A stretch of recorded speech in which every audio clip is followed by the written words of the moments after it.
Hello everyone and welcome to this new video where we go together the incredible mystery of the medium painter Tobias Machu. It all begins in January 2001 when Tobias Machu is in his bathroom and suddenly he will feel a severe pain in his head. He will then suffer a stroke. He collapses to the ground but manages to stay conscious and call his wife Jade. She will then take him to the hospital so that he can quickly take care of him. It will take some time, but the doctors will be able to calm his brain pain. Back home, his wife will notice that Toby begins to behave very strangely and will often find him sitting in the middle of a room, drawing on the floor or drawing on the walls. Usually he would draw faces, and his faces were all different and even looked like aliens. Worried, she will then start chatting with him and she would pretend to be in contact with strange characters. But even though it's already starting to scare her, unfortunately for her, it's just the beginning.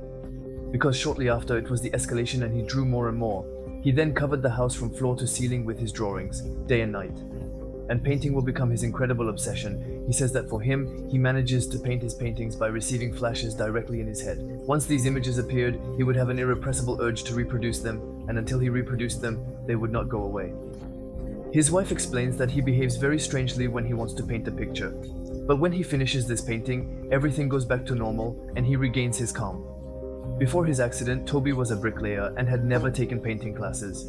He even explains that the painting didn't interest him at all and that he wasn't even interested in the tree.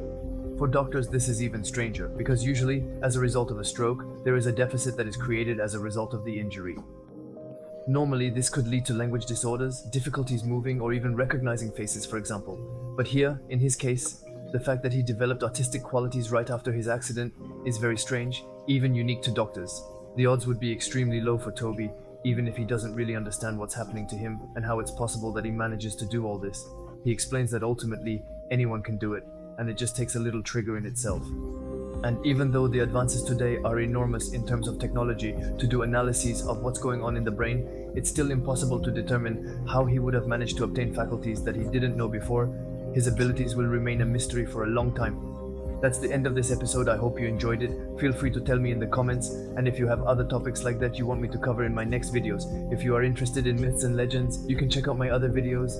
In the meantime, you can still like, share and subscribe. We will meet in the next video. It's 2CK.